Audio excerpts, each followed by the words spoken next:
चलो फिर।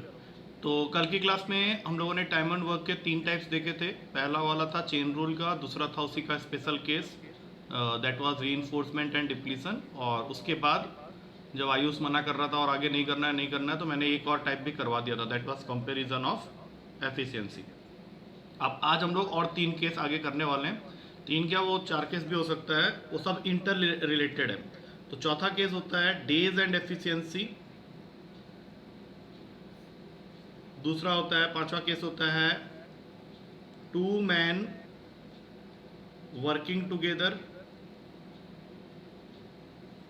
उसके साथ में लगा लो सिक्स्थ केस तुम्हारा प्रॉफिट डिस्ट्रीब्यूशन। अब ये सब एक साथ इसलिए लिख रहा हूँ क्योंकि सब इंटरलिंक्ड हो जाएगा। Profit distribution among 2 persons, among 3 persons. तो ये तुम लोग आज हम लोग सीखेंगे। ये 3 केस के बारे में आज हम लोग बात करने वाले हैं। ये जैसे ही खत्म होगा हम लोग बेसिक परसेंटेज में चले जाएंगे। तो सबसे पहले तो मैं इनकी थ्योरी बताऊंगा, इसको ध्यान से सुन लेना क्योंकि थ्योरी एक साथ तीनों का निकल जाएगा। उसके बाद हम लोग क्वेश्चंस डील करेंगे। तो थ्योरी क्या है, जैसे हमने नंबर ऑफ मैन को टाइम इन आवर्स, डेज और अमाउंट ऑफ वर्क डन के साथ रिलेट किया था, तो उसी तरह से डेज और एफिशिएंसी का क्या रिलेशन होता है सबसे पहले वो जानते हैं।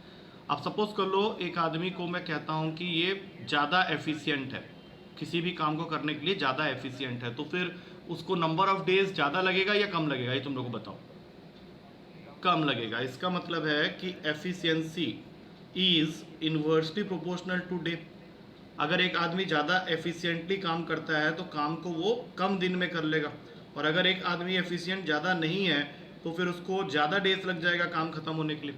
और ऐसे रिलेशनशिप को हम लोग बोलते हैं इनवर्स रिलेशनशिप। तो अब हम लोग यहाँ से क्या करेंगे, एक फॉर्मूला बना लेंगे। वैसे एफिशिएंसी को डिनोट करने का एक और सिंबल भी होता है ऐसे करके।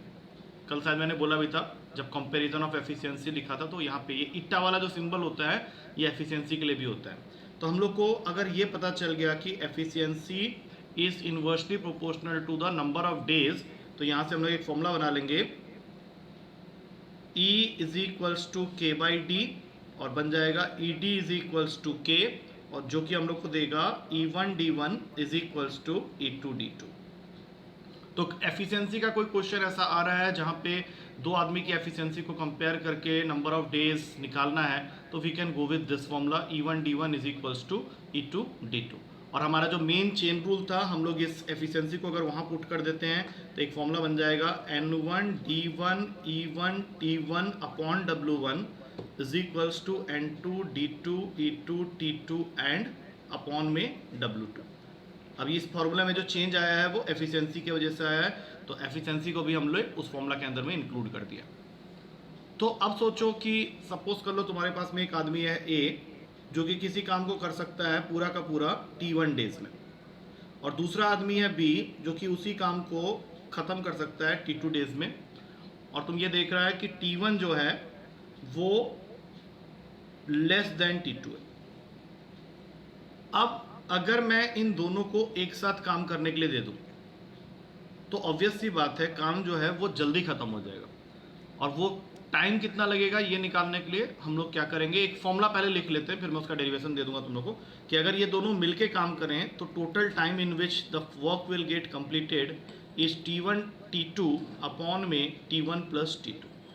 मैं चाहूँ तो ये फॉर्मूला यहीं पे रोक सकता हूँ, लेकिन अगर मैं इसका डेरिवेशन भी तुमको बता देता हूँ तो आगे तुमको फायदा होगा। तो इसका डेरिवेशन क्या है कि जब भी ऐसा कुछ हो तो हम लोग यहाँ पे क्या करते हैं, इन सब के एक दिन का काम निकालते हैं, 1 डे वर्क। सपोज एक काम को पूरा का पूरा T1 डेज में ख़त्म कर लेता है, तो उसके एक दिन का जो काम होगा that will be equals to 1/T1, that is his 1 day work. और बी का उसी तरह से एक दिन का काम हो जाएगा 1/T2। अब ये दोनों अगर मिलके कर रहे हैं तो इन दोनों का एक दिन का काम जो निकलेगा, ऐसा हम लोग 1 डे वर्क लिख रहे हैं, that will be 1/T is equals to 1/T1 plus 1/T2। अब तुम सोचो कि अगर मैं इसको नेक्स्ट स्टेप में सॉल्व करता हूँ एलसीएम लेके, तो नेक्स्ट स्टेप जो है तुम्हारा उन दोनों के एक दिन का काम का वैल्यू देगा ये, that is 1/T is equals to T1 plus T2 upon T1 T2। तो अगले ही स्टेप में तुमको वो फॉर्मूला मिल गया जो मैंने ऊपर दिया हुआ है। अब ये मैंने तुमको इसलिए बताया क्योंकि कई बार ऐसा भी हो सकता है कि वो तुमको 3 आदमियों को इंक्लूड कर दे। 3 आदमी अगर आ जाएंगे तो फॉर्मूला को इस तरह से नहीं लर्न करके हम लोग इस तरह से लर्न कर लेंगे कि जितने आदमी होंगे उसके हिसाब से हम लोग फॉर्मूला लिखेंगे 1/t is equals to 1/t1 plus 1/t2 plus 1/t3 so on. अब यहाँ एक चीज और ध्यान रखना कि ये जो t निकल के आएगा that will be lesser than t1 which is less than t2, क्योंकि अगर मालिक दोनों को साथ में काम करने के लिए बोल रहा है तो वो चाहता है कि जो काम है वो और जल्दी खत्म हो जाए एज कम्पेयर टू T1। जैसे T1 कम डेज में काम कर सकता है, T2 उससे थोड़ा ज़्यादा दिन लगा रहा है, तो अगर हम इन दोनों को मिला रहे हैं तो जो वर्क कंप्लीशन टाइम होगा वो और भी कम हो जाएगा, तभी हम लोग उन दोनों को एक साथ मिला रहे हैं। अब जैसे जैसे हम लोग आगे बढ़ेंगे तो एक क्वेश्चन और दिमाग में आएगा कि सपोज करो ये दोनों लोग मिलके काम को जल्दी खत्म कर रहा है, क्योंकि दोनों ने मिलके काम किया है, तो जब प्रॉफिट बनेगा कंपनी को वो प्रॉफिट बटेगा कैसे। अब सोचो अगर ए एक काम को 9 डेज में कर लेता है और बी उसी काम को 12 डेज में कर लेता है, तो जब कंपनी को प्रॉफिट होगा, सपोज कंपनी को प्रॉफिट हुआ, प्रॉफिट हो गया कंपनी को after the successful completion of the work 600 रुपया का, तो तुमको क्या लगता है मालिक को जो प्रॉफिट है वो दोनों में इक्वली बांटना चाहिए या किसी को ज़्यादा देना चाहिए? ए को ज़्यादा देना चाहिए, क्योंकि अगर ऐसा नहीं हुआ तो फिर ए भी क्या करेगा, अपना काम करने का स्पीड जो है कम कर देगा। वो बोलेगा यार पैसे तो एक ही मिलने हैं, अब मैं क्यों जल्दी जल्दी कर रहा हूँ, मैं भी आराम आराम से करता हूँ। तो उससे जो तुम्हारा वर्क कंप्लीशन टाइम है वो फिर क्या होगा, ज़्यादा हो जाएगा। टोटल वर्क कंप्लीशन टाइम ज़्यादा हो जाएगा तो मालिक को कोई फ़ायदा होना नहीं है, हो सकता है उसके बाद उसको 600 रुपये का प्रॉफिट भी ना हो। तो इस चीज़ को भी ध्यान रखना है कि जब प्रॉफिट डिस्ट्रीब्यूट होता है तो वो डेज के इन्वर्स रेशियो में होता है। अब जैसे अगर मान लो 2 ही आदमी है तो हम लोग क्या करेंगे, नंबर ऑफ डेज का रेशियो निकाल लेंगे A/B, जो कि बनेगा 9/12। अब काटो 3/4, तो जब एक प्रॉफिट बांटोगे तो उल्टा हो जाएगा।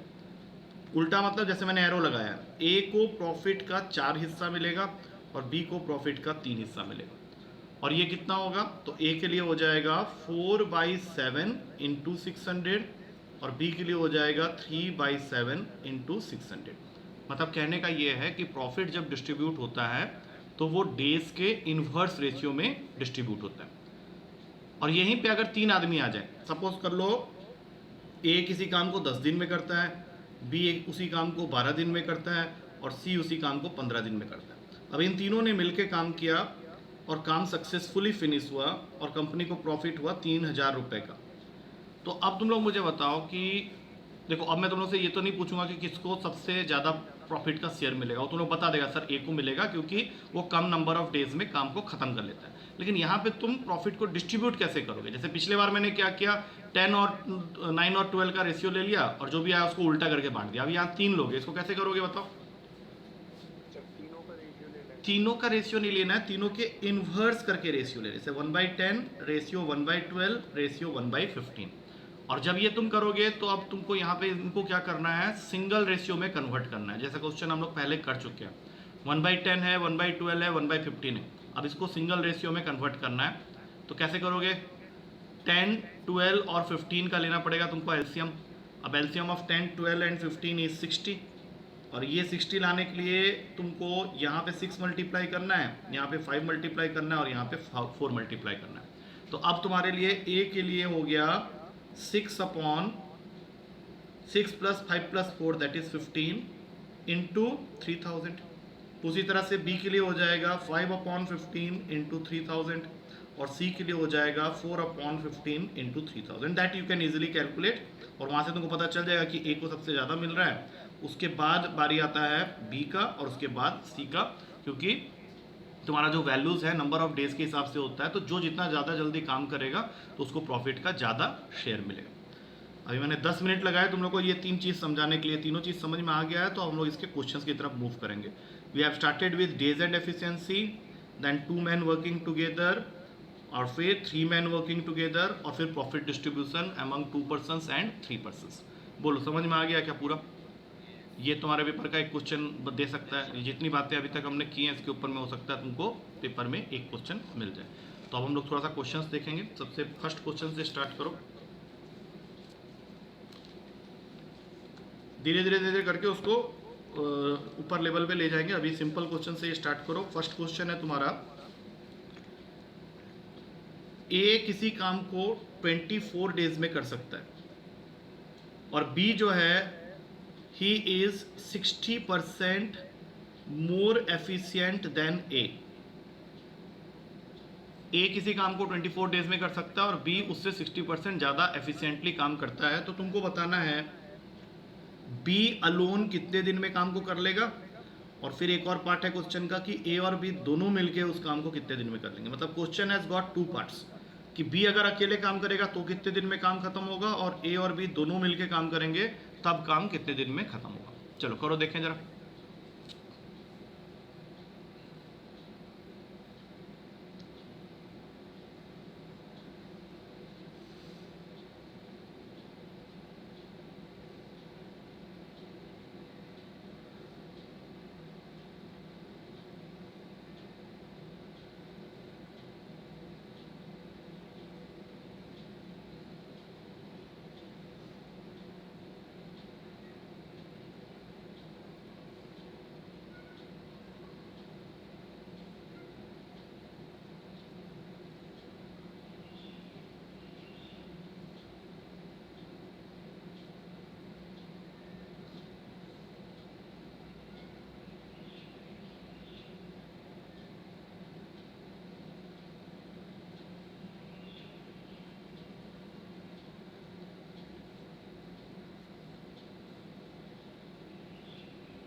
थोड़ा ज़्यादा टाइम ले लिया तुम लोग इस क्वेश्चन में, नहीं तो तुम लोग बड़ी जल्दी आंसर दे देता है। मुझे ही सोचना पड़ता है कि तुम लोग कैसे चुप कराऊं।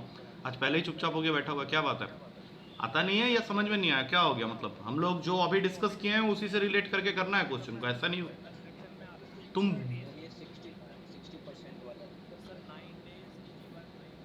Okay okay okay okay wait wait 6/7 मतलब काम किया ही नहीं उन लोग मतलब नहीं नहीं, हाँ हाँ 40, हाँ तो 48/7 चलेगा, मुझे कोई दिक्कत नहीं। 48/7 if you are saying that I can convert. चलो 6/7 बोलना चाह रहा है, 6/7 ठीक है। अभी देखो सबसे पहले दो लोगों के बारे में बात हो रहा है, तो तुम लोग ऐसे लिख लो D1E1 is equals to D2E2। अब तुम ये सोचो कि ये वाला साइड ए के लिए है और ये वाला साइड बी के लिए, और वो तुम अपने हिसाब से भी देख सकते हैं। तो ए काम को 24 डेज में कर सकता है with his full efficiency of 100%। तो मैंने डे के लिए 24 लिख दिया, ए के एफिशिएंसी के लिए 100 लिख दिया।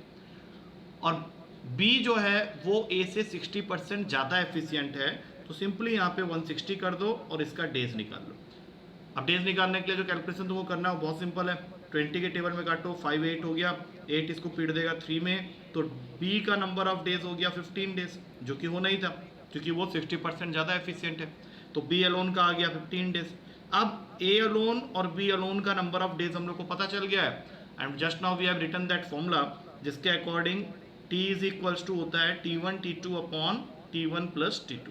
तो पहले वाले को बना लो T1, दूसरे वाले को बना लो T2, और नीचे आ जाएगा 39। अब तुमको अपना इसको कटिंग फटिंग करना हो तुम लोग कर लो अपने आप। तो ये कटिंग करोगे 3 के टेबल में कट करो 8 13, तो इसका आंसर जो आएगा वो आएगा 120/13 डेज, और डेज फ्रैक्शन में आ सकते हैं। अब मुझे बताओ ये तुम लोग नहीं किया था, मतलब तुम मुझे जो आंसर बोला था that was different from what तुम्हारा हो गया था। अरे कुछ नहीं, डेज कभी कंप्लीट होंगे ऐसा जरूरी नहीं है। एक डे का बीच में अगर तुम्हारा काम खत्म हो जाता है तो you can't assume it to be complete, और ऐसे क्वेश्चंस होंगे जहाँ पे तुम्हारा नंबर ऑफ डेज का जो वैल्यू आएगा वो फ्रैक्शन में आ सकता है। ठीक है, तो वो चीज़ को ध्यान रखना। ये नहीं है कि फ्रैक्शन में आ गया तो गलत हो गया, नहीं। 120/13 तुम्हारा ऑप्शन में होगा, मे बी वो तुमको इसको मिक्सड फ्रैक्शन में करके दे देगा, तो दैट यू कैन कैलकुलेट। चलो फर्स्ट क्वेश्चन कुछ बच्चों लोग का हो गया था मेरे ख्याल से। सेकंड क्वेश्चन में आ जाओ। सेकंड क्वेश्चन कहता है कि A is twice as good as B. A जो है वो बी से दुगना बेहतर काम करता है। इस लाइन का यही मतलब हो रहा है कि A is twice as good as B, मतलब A is twice as efficient as B, और दोनों मिलके together they can do a work in 14 days. दोनों मिल के एक काम को 14 डेज में कंप्लीट कर देते हैं। अब यहाँ दो पार्ट्स बन गया क्वेश्चन का, एक तो तुमको बताना है कि ए अलोन कितने दिन में काम को खत्म करेगा, और दूसरा बताना है बी अलोन कितने दिन में काम को खत्म करेगा। चलो स्टार्ट हो जाओ।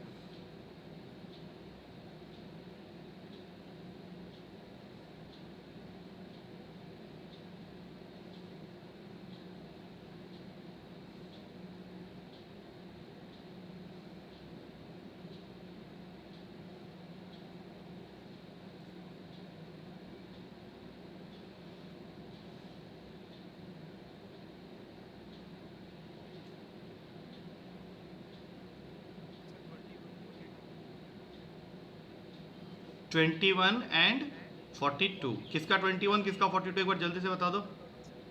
ए का कितना है 21 और बी का 42, ठीक है, बिल्कुल सही है मेरे हिसाब से ये आंसर, क्योंकि तुमको क्वेश्चन को बहुत ध्यान से समझना है कि ए को वो बी से बेहतर कह रहा है, वो भी 2 टाइम्स।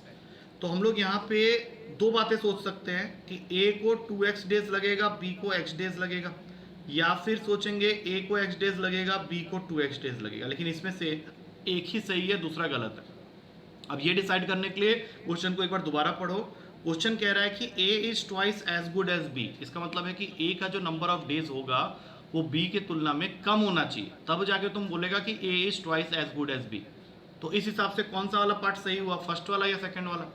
सेकंड वाला। इसको कट कर देंगे, मतलब ए अगर x डेज में करता है और बी 2x डेज में करता है उसी काम को, तभी जाके तुम बोल सकता है कि A is twice as efficient या twice as good as B.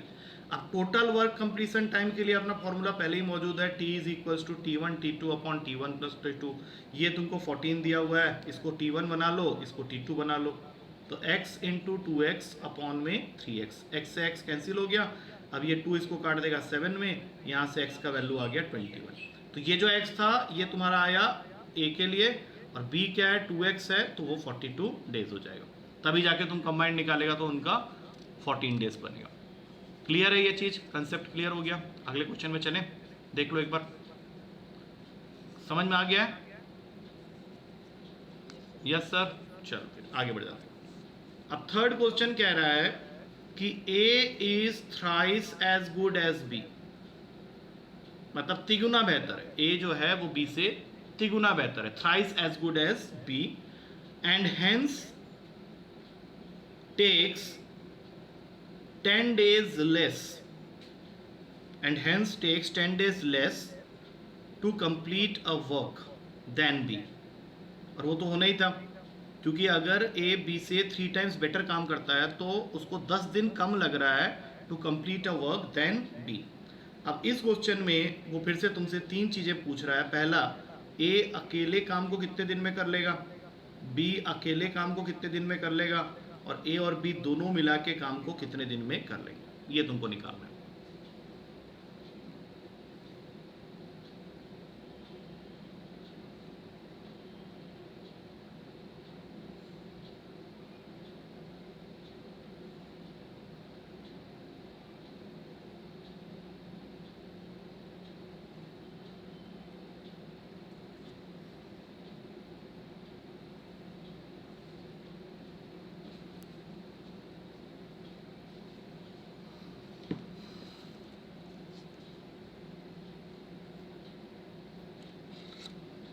बोलो। 5, 15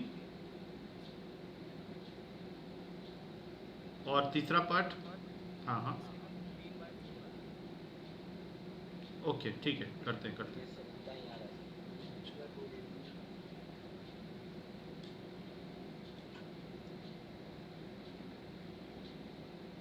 अब बाकी लोग भी देख लो एक बार जरा, देखो सबसे पहले सेम काम से चलेंगे। A का हो जाएगा x डेज, B का हो जाएगा 3x डेज। अब यहाँ पे ये तरीके से हम लोग अभी आगे प्रोसीड नहीं कर पाएंगे, क्योंकि हम लोग को टोटल वर्क कंप्लीशन टाइम तो दिया नहीं है, तो हम लोग को जाना पड़ेगा अपना पुराना वाला फॉर्मूला में, that is D1 E1 is equals to D2 E2। अब D1 तुम्हारा D ले लो, और E1 जो है, देखो अब यहाँ पे तुमको ये समझना है, लेफ्ट हैंड साइड तुम A को दे चुका है और B को दिया तुम राइट हैंड साइड, और A तिगुना बेहतर है, तो यहाँ पे इसकी एफिशिएंसी 300 हो जाएगी, और उस हिसाब से इसको 10 डेज लेस लग रहा है, तो तुम यहाँ पे रख लो D-10 और इस हिसाब से बी का नंबर ऑफ डेज डी होगा और उसकी एफिशिएंसी को मैं 100 मानूंगा। अब ये 100 इसको काटा 3 में, तो 3d minus 30 is equals to D. 2d का वैल्यू हो गया 30, तो यहाँ से d का वैल्यू आ गया 15 डेज। मतलब b को 15 डेज लग जाएगा काम खत्म करने में। तो a उससे 10 दिन पहले कर लेगा, मतलब a का हो गया 5 डेज। अब दोनों के लिए तो तुम निकाल ही लिया, a का हो गया 5 डेज, b का हो गया 15 डेज। अब दोनों को मिला के काम करवाना है, तो t is equals to T1 T2 upon T1 plus T2। ये कैलकुलेशन तुम लोग कर चुका है मेरे ख्याल से। 75/20 आएगा, 5 के टेबल में कट करो 15/4, या फिर इसको एक और तरीके से वो लिख सकता है 3/4 डेज। और 15/4 से कोई दिक्कत वाली बात नहीं है, 15/4 is also an okay answer. बाकी वो तुम्हारे ऑप्शन पे डिपेंड करेगा। I hope it is clear, समझ में आ गया है। तो थोड़ा सा लेवल को चेंज करेंगे। ये सब तो सिंपल बेसिक लेवल के क्वेश्चन थे, थोड़ा सा ऊपर लेवल पे चलते हैं। 2-3 क्वेश्चन ऊपर लेवल के देखते हैं, और एक बार इन सबको समझ लोगे तो फिर और दिक्कत नहीं होने वाला है। तो क्वेश्चन है, यहाँ तक मैं मान के चल रहा हूँ कि तुम लोग को 100% समझ में आ गया है। तो अगला क्वेश्चन लिखो, 4th क्वेश्चन। 4th क्वेश्चन का पहला लाइन कहता है कि A is 50% as efficient as B। इस लाइन से तुमको क्या पता चला, A बढ़िया है या B बढ़िया है? क्वेश्चन का लाइन फिर से पढ़ा, हाँ, B बढ़िया है, A हाफ है B का, ठीक है। A is 50% as efficient as B से ये तो कंक्लूजन निकल गया कि B ज्यादा बढ़िया है एज कंपेयर टू A उसका आधा है। उसके बाद तुमको बोलता है कि C does half of the work done by A and B together। मतलब C का जो काम करने का ताकत है वो A और B टुगेदर के काम करने के ताकत का आधा है। C does half of the work done by A and B together। और आगे उसने दे दिया कि C पूरे काम को अगर 40 दिन में करता है, तो बताओ A, B और C मिल के इस काम को कितने दिन में करेगा। ये है तुम्हारा क्वेश्चन।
फो- 440 मतलब, अबे काम करते, हाँ, A, B और C, हाँ, उनका कंबाइंड कितना दिन लगेगा, अगर तीनों मिलके काम करते हैं तो कितना दिन लगेगा, ये पूछा है। 440 क्या होता है?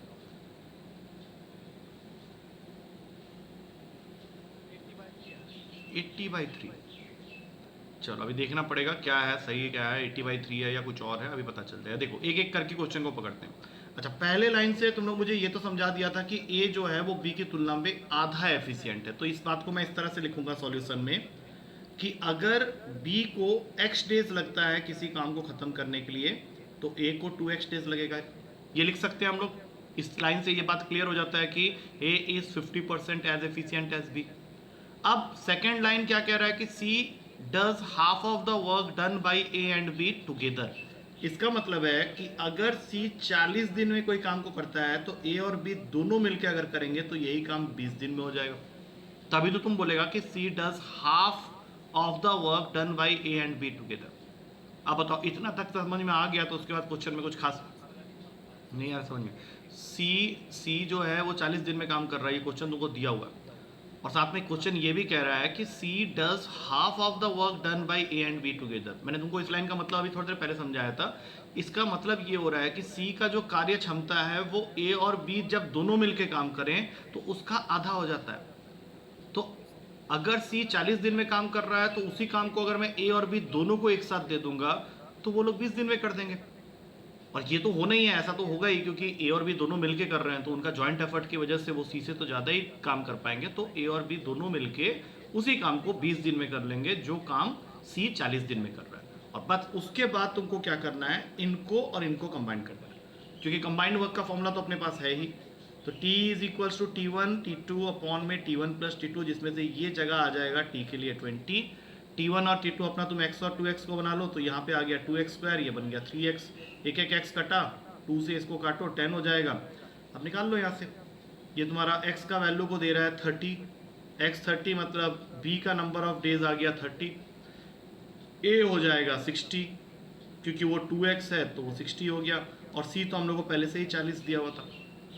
अब अगर मैं तीनों को मिलके काम करवाऊंगा तो फॉर्मूला अपना जो मैंने लिखा था 1/t is equals to 1/t1 plus 1/t2 plus 1/t3। तुमको खाली अपने वैल्यूज को सही सही जगह में डाल देना है। 1/30 plus 1/60 plus 1/40 is equals to 1/t। अब जरा सॉल्व कर लो इसको। एलसीएम 120 का आ गया यहाँ पे, ये होगा 4, ये होगा 2 और ये होगा 3। सबको ऐड करेंगे 9/120 आ रहा है। अब इसको सीधा कर लो इस स्टेप में, तो t का वैल्यू आ गया 120/9। तो इसका जो आंसर बन रहा है वो आएगा 40/3 डेज, या फिर जिसको 13 1/3 डेज भी हम लोग बोल सकते हैं। And this is the correct answer. अब देखो मेन क्वेश्चन में वो वाला लाइन था जहां से हमने c के जगह a प्लस बी को लिख के सॉल्व कर लिया, वहां से क्वेश्चन जो था इजी हो गया तुम्हारा। अब एक बार अच्छी तरह से देख लो, कोई चीज़ ऐसा है जो परेशान कर रहा है तो पूछ सकते हो, otherwise we will go for the next question. ये समझ में आ गया? देखो एक बार अच्छे से।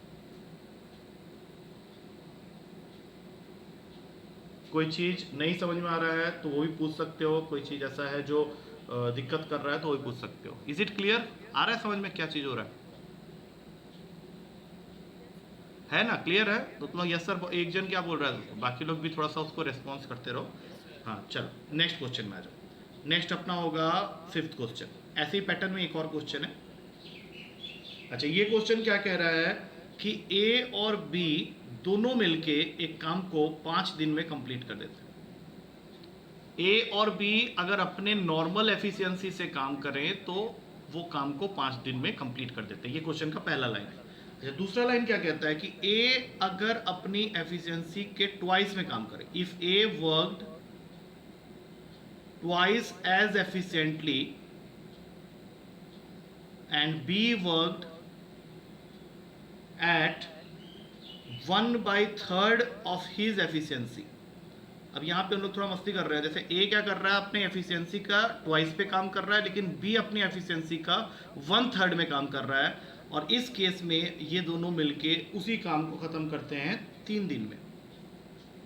मतलब ए अगर अपनी एफिशिएंसी को 2 टाइम्स कर ले और बी अपनी एफिशिएंसी को 1/3 कर ले, तब यही सेम काम जो वो 5 दिन में कर रहे थे अपनी नॉर्मल एफिशिएंसी में, वही काम अब ये 3 दिन में करेंगे।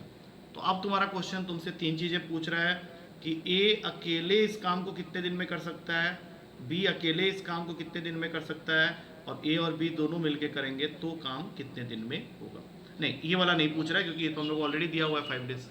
खाली दोनों का पूछा है, ए अलोन और बी अलोन।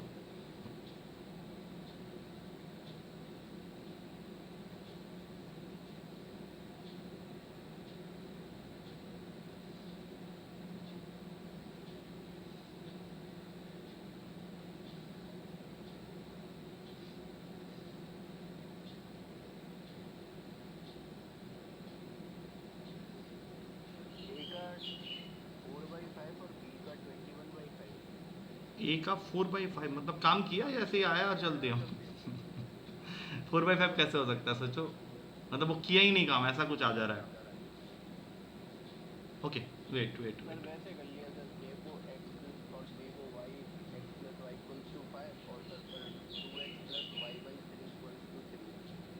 नहीं, वो तो गलत हो जा रहा है ना, वो तो गलत हो जा रहा है। वो कैसे हो सकता है X plus Y equals to 5 और 2x plus Y equal Y by 3 equals to 3? वो सोचने में ही गलत नहीं चले जा रहा है। तुमको अभी मैंने क्या बताया था, डेज और एफिशिएंसी जो होते हैं वो एक दूसरे के साथ में क्या होते हैं, इनवर्सली प्रोपोर्शनल होते हैं। तो D1 और ईटा 1 तो एक साथ चिपका हुआ होना चाहिए ना, तुमको वहां से स्टार्ट करना है क्वेश्चन को। हाँ, कोई और कुछ बोल रहा था? यस, 7/2 हो गया। चलो ठीक है, छोड़ दो, रहने दो। देखो मैं बताता हूँ, नहीं थोड़ा सा वो गड़बड़ हो रहा है। देखो मैं बताता हूँ। सबसे पहले हम लोग लिखेंगे कि a प्लस बी इंटू 5, और यहाँ पे लिखेंगे 2a plus B by 3 into 3। अब ये बोले सर ये कहाँ से आ गया, तो ये कहीं से आया नहीं है, ये फॉर्मूला अभी तुम लोग थोड़ा देर पहले ही लिखा था। And that formula was d1 e1 is equals to d2 e2। बस डिफरेंस ये है कि तुम्हारा वहाँ पे एक एक आदमी हुआ करते थे, यहाँ पे दो दो आदमी। E1 यहाँ पे A और B की अपनी कंबाइंड एफिशिएंसी है। यहाँ पे A और B जो मैंने लिखा है that actually indicates the efficiency factor of both A and B, और अपनी अपनी नॉर्मल एफिशिएंसी से वो काम करते हैं, तो वो काम को 5 दिन में कंप्लीट कर देते हैं। तो काम तो वही रहेगा। अब दूसरे साइड से क्या हुआ कि A अपनी एफिशिएंसी का ट्वाइस पे काम कर रहा है और B अपनी एफिशिएंसी का 1/3 पे काम कर रहा है, और इस वजह से जो काम है वो 3 दिन में खत्म हो रहा है। बट काम तो काम ही है, तो दोनों साइड से उसको हम लोग बैलेंस कर दिए। अब तुम इसको सॉल्व करो पहले। 5a plus 5b is equals to 6a plus B, मैंने ओपन कर दिया। तो यहाँ से नेक्स्ट स्टेप में तुमको मिलेगा a is equals to 4b, और इनके एफिशिएंसी का रेशियो आ गया तुम्हारे पास में 4/1। अब ये जो a बाई बी तुम 4/1 लिख रहा है, इसका मतलब है a जो है वो b के तुलना में 4 टाइम्स बेटर काम करता है। तो जब मैं इनके डेज को इंडिकेट करने जाऊंगा तो a बाई बी 4/1 इनका एफिशिएंसी का रेशियो आया है, तो उस हिसाब से A को लगेगा 1x डेज और B को लगेगा 4x डेज। और दोनों मिला के काम को कितने दिन में करते हैं वो हम लोग को पहले ही गिवन है 5 डेज। तो हम लोग अपने पुराने फॉर्मूला में चले जाएंगे, T is equals to T1 T2 upon में T1 प्लस T2। तो ये जो वैल्यू है ये T के लिए है, तो यहाँ पे लिख लो 5। ये हो गया 1x इंटू 4x अपॉन में 5x। एक एक x कैंसिल हुआ और यहाँ से x का वैल्यू आ गया 25/4। तो ये x हमने माना था a के लिए, तो उसको 25/4 डेज लगेगा, और b 4x मतलब 25 डेज लगेगा। ये आ गया तुम्हारा आंसर। अब जरा एक बार देख लो और सोचो कि क्या चीज़ कंप्लीट नहीं हुआ, क्योंकि मैंने जिस पोर्शन को अभी यहाँ पे हाईलाइट किया हुआ है वही तुम्हारा क्वेश्चन का मेन पार्ट है। हमने स्टार्ट किया था D1 E1 equals to D2 E2 से। D1 और E1 के जगह E1 जो है A और B की अपनी नॉर्मल एफिशिएंसी है, जो दोनों मिलके काम कर रहे हैं, तो A प्लस बी इंटू 5 कर दिया। दूसरे साइड में A ने अपनी एफिशिएंसी को 2 टाइम्स किया, B ने अपनी एफिशिएंसी को 1/3 किया, और नंबर ऑफ डेज उसके इसमें लगे 3। सॉल्व करते हुए गए, वहाँ से हम लोग को एक रिलेशन मिल गया कि A जो है वो 4 टाइम्स बेटर एफिशिएंट है एज कम्पेयर टू B। तो डेज जो लगेंगे उल्टे रेशियो में लगेंगे, A को 1x लगेगा, B को 4x लगेगा। फिर दोनों का कंबाइंड वर्क तो हमें दिया ही हुआ है 5 डेज। सॉल्व करके हमने एक की वैल्यू निकाल ली, दूसरे की 4 टाइम्स कर ली। अब बोलो समझ में आया क्या? क्लियर है? हाँ, थोड़ा सा मतलब उसको थोड़ा सा सोचना है मतलब। चलो अब इसके बाद सीधा हम लोग अपना वो प्रॉफिट डिस्ट्रीब्यूशन वाला 2 क्वेश्चन करते हैं, फिर अपना स्विच ओवर करेंगे। तो सिंपल क्वेश्चन है, जल्दी से आंसर बता देना, हम लोग ऑलरेडी बात कर चुके हैं इसके ऊपर में। 6 क्वेश्चन। इसमें A एक काम को 10 दिन में कर सकता है अकेले, और B उसी काम को 15 दिन में कर सकता है अकेले। अब इन दोनों को एक साथ काम करने के लिए छोड़ दिया गया है, काम सही तरीके से कंप्लीट हो गया और कंपनी को प्रॉफिट हुआ 225 रुपये का। तो तुमको बताना है कि A को कितना शेयर मिलेगा प्रॉफिट का और B को कितना शेयर मिलेगा प्रॉफिट का इन रुपीस। जल्दी से बताओ, क्योंकि ये क्वेश्चन तुम लोग को मैं बता चुका हूँ already. You have to just solve it.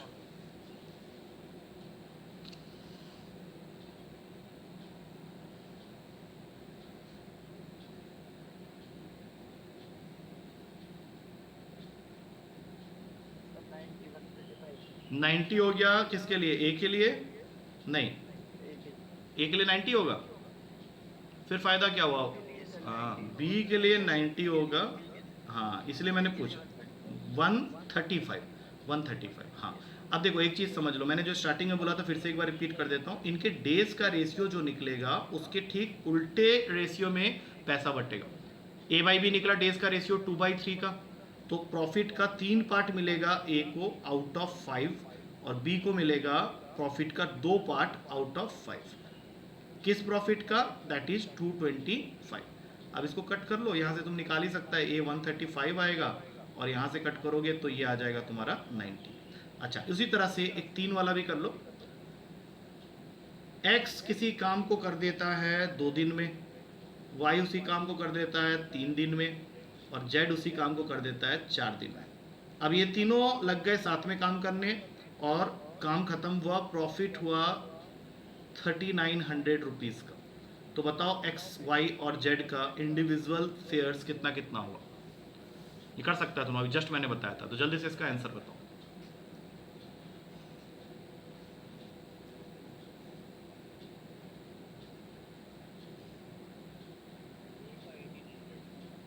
x का 1800 हो गया, और y का 1200, और फिर z का 900। ठीक है, सिंपल है।